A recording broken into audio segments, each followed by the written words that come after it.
ગુલાબના બગલના ભાગમાં બાબુલી થઈ છે. કોઈ ઔષધિઓથી કે મદદથી નહીં મટે. તો એને મટાડવાનો ઉપાય શું? આ બાબુલી મટાડવાનો એક જ રસ્તો છે, પણ આ નાનકડો જીવ દર્દ સહન નહીં કરી શકે. કયો રસ્તો? આ લોખંડનો ગરમ સળિયો આ બાબુલી પર લગાડી એને ફોડી નાખવાથી જ મટી શકે એમ છે. આજ સુધી અનેક લોકોનો ઉપાય મેં આ રીતે કર્યો છે, પણ આ કુમળા બાળક પર મારાથી આ ઈલાજ કરવો શક્ય નથી. આના સિવાય બીજું કંઈ જ નથી? ના લાડવા, બસ આ એક જ ઉપાય છે, પણ મને માફ કરજો, હું એ પણ નહીં કરી શકું.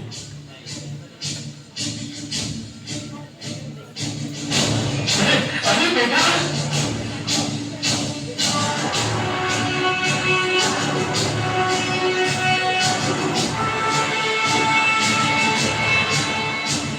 જેના તનની જ નહીં મનની મજબૂતી પણ લોખંડ જેવી હોય, એ લોખંડી પુરુષ એટલે સરદાર વલ્લભભાઈ પટેલ.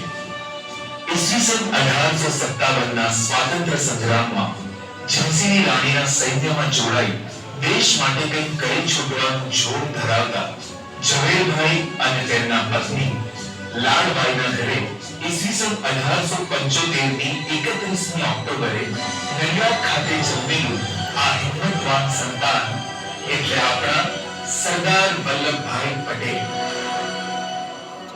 આમ ઝવેરભાઈ અને લાડબાઈનો સોમાભાઈ, નરસિંહભાઈ, વિઠ્ઠલભાઈ, વલ્લભભાઈ, કાશીભાઈ અને દાનીબેન એમ 6 સંતાનોનો સામાન્ય ખેડૂત પરિવાર. હળ મૂકીને હથિયાર ધારણ કરનાર બાપનો દીકરો એટલે સરદાર વલ્લભભાઈ પટેલ. નિડરતા અને લીડરશિપ જેવા ગુણો તો નાનપણથી જ ગળથૂથીમાં મળેલા. આમ રાષ્ટ્ર પ્રેમ અને દેશભક્તિ એમના લોહીમાં વહેતી.